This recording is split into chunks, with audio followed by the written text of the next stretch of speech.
teste do Q quadrado, representado por x ao quadrado. Nessa aula de hoje, eu vou mostrar para vocês como que nós podemos usar os dados obtidos por Mendel dentro dessa análise estatística.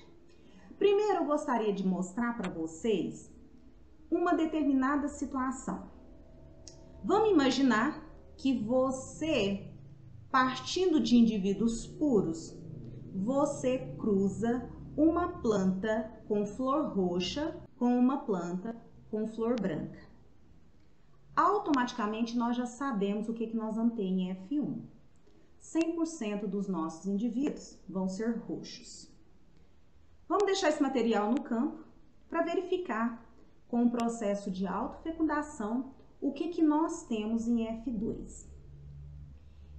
Diante de todos os resultados que nós observamos, que Mendel ele conseguiu com seus diversos cruzamentos, nós esperamos que em F2 que nós tenhamos 75% dessas plantas vão ter flor roxas, 25% flor branca. Ou seja, 3:1 a proporção mendeliana. Só que nós nos deparamos com uma realidade um pouco diferente do que nós conhecemos. Ao invés de 75% das plantas roxas, nós vamos observar somente 70%. E ao invés de 25% de flores brancas, nós observamos 30%. A dúvida é, essa diferença que nós observamos daquilo que nós esperamos, eu devo considerar ou eu não devo considerar? É uma diferença significativa ou é uma diferença não significativa? Para que nós possamos tomar essa decisão, o teste do Q quadrado ele vai nos ajudar. Então, nós observamos que geralmente os pesquisadores eles podem se deparar com os resultados que não são exatamente idênticos ao que eles esperavam, mas que são resultados próximos. Será que essa aproximação eu devo considerar como sendo o resultado que eu esperava ou eu não devo considerar? Nesse caso, o teste do Q quadrado ele é extremamente importante. Quando que nós vamos usar esse teste? Nós vamos usar esse teste sempre quando nós tivermos com itens em que dentro das classes distintas das características em questão, existe variação. Por exemplo, eu estou trabalhando com cor da flor. Flor roxa, flor branca. Então, existe variação. Eu estou trabalhando com sexo feminino, masculino. Existe variação. Eu estou trabalhando com a forma da folha, lobada ou crenada. Existe variação. Então, a partir do momento que existe variação para uma determinada característica, eu posso usar o teste do Q quadrado. O que é muito importante nesse teste? Nós sempre vamos comparar os resultados observados dos itens em questão que nós estamos trabalhando, nas diferentes categorias, com aquela previsão que nós tínhamos sobre esse resultado. Quando eu falo da previsão, isso é uma hipótese que nós lançamos para esse cruzamento que fizemos. Vou dar um exemplo para que as coisas fiquem melhor.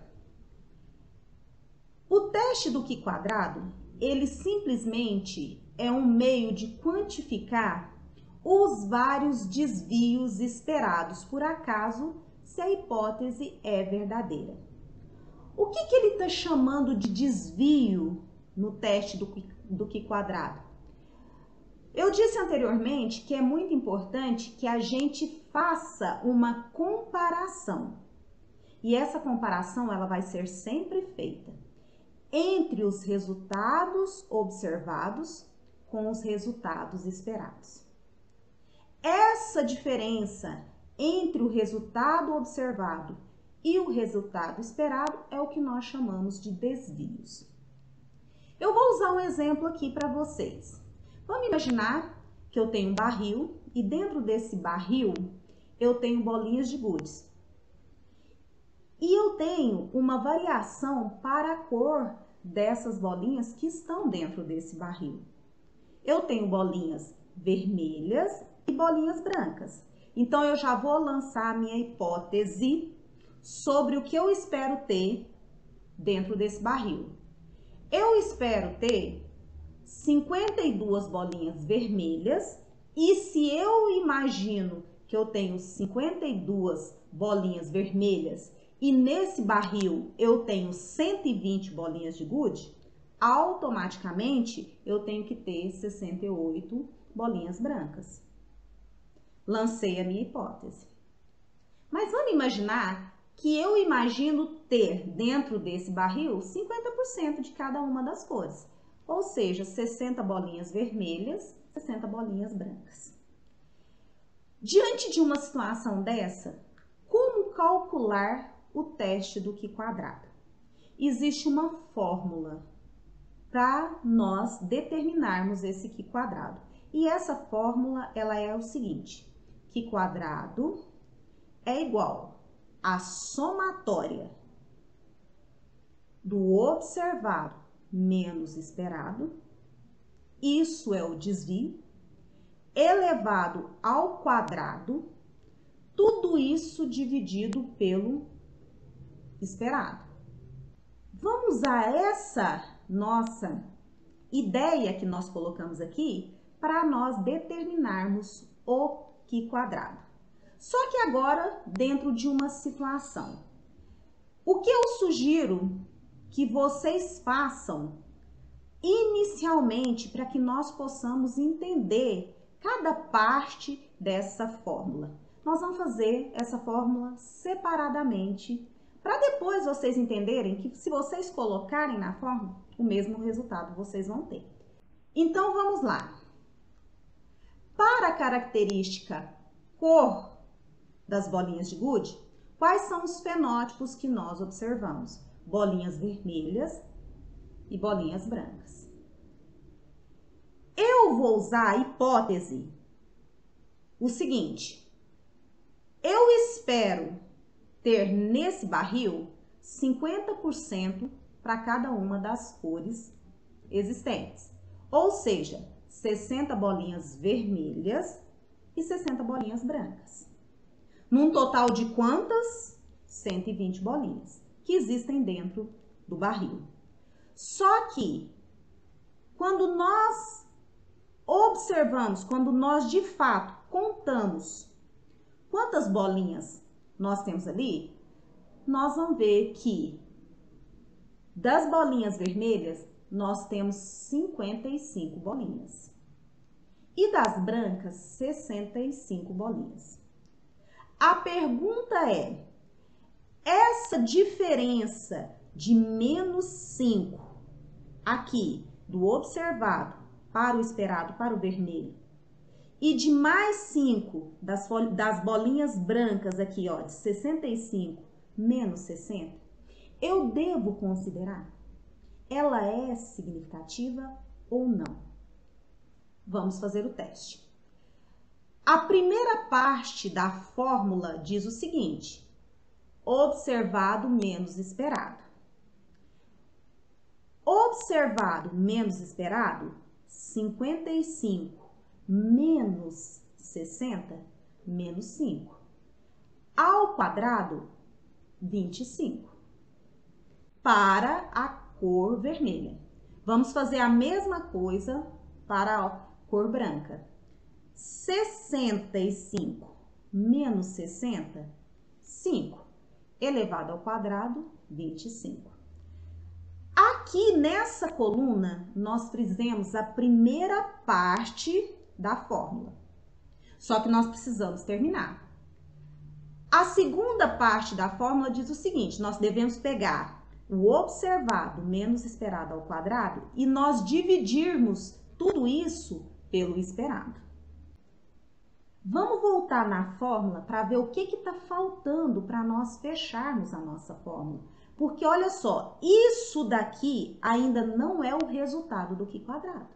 Não, porque o Q quadrado diz o seguinte, ele é a somatória do observado menos esperado ao quadrado sobre o esperado.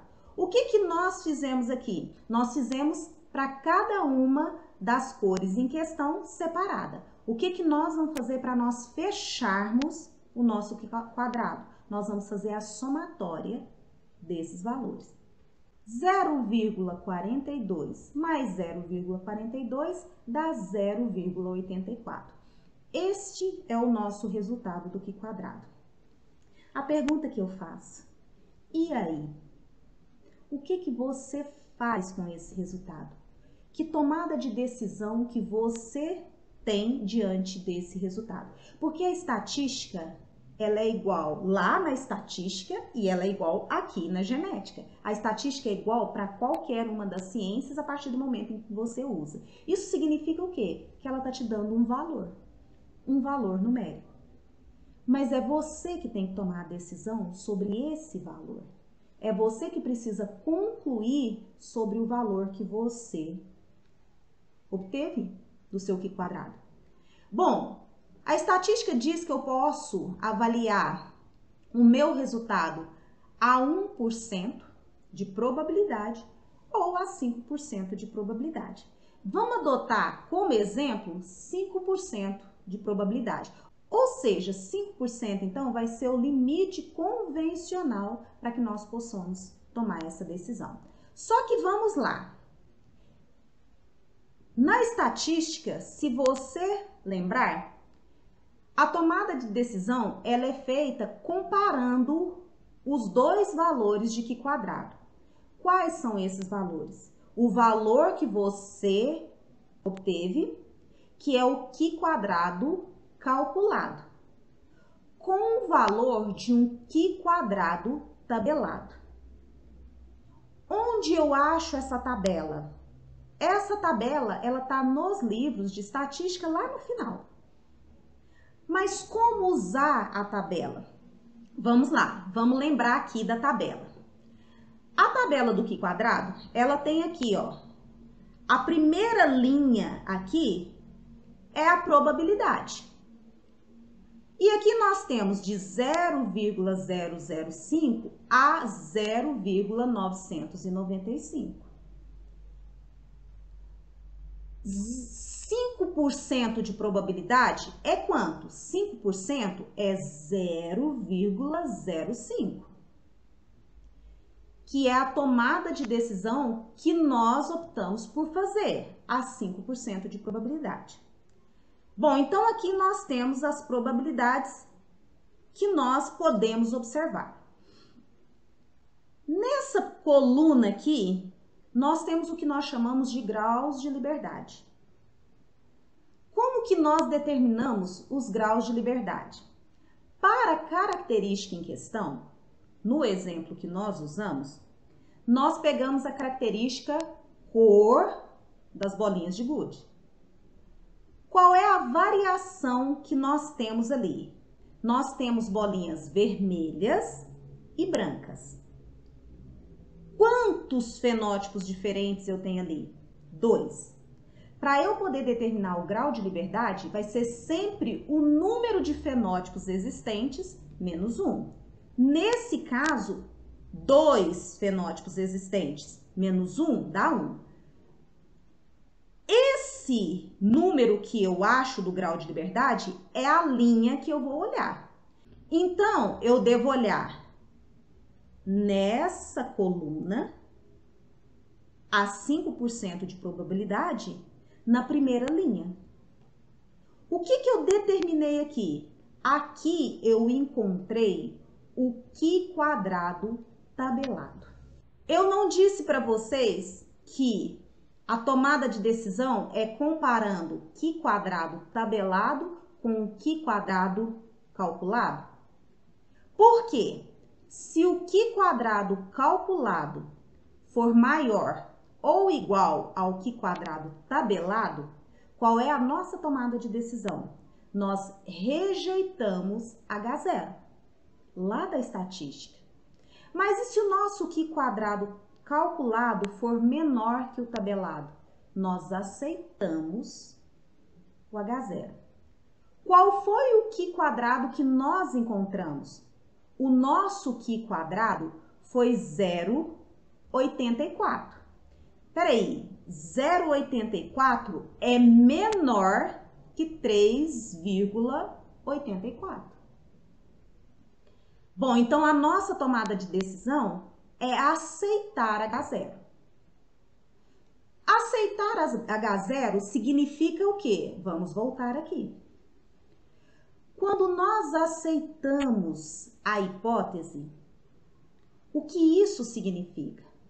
Que esse valor aqui, ó, de menos 5 e esse valor de mais 5, ele é muito pequeno. Ele é insignificativo, ou seja, não significativo. Nesse caso, nós aceitamos o H0. E se nós rejeitássemos o H0? Nós estaríamos dizendo que esse valor de menos 5 e mais 5 aqui, ele é um valor significativo. E nesse caso, nós devemos rejeitar. Eu não posso dizer que o observado está dentro do esperado. E quando eu aceito, eu digo, o observado está dentro do esperado. Dessa maneira, nós calculamos o Q quadrado e nós tomamos uma decisão.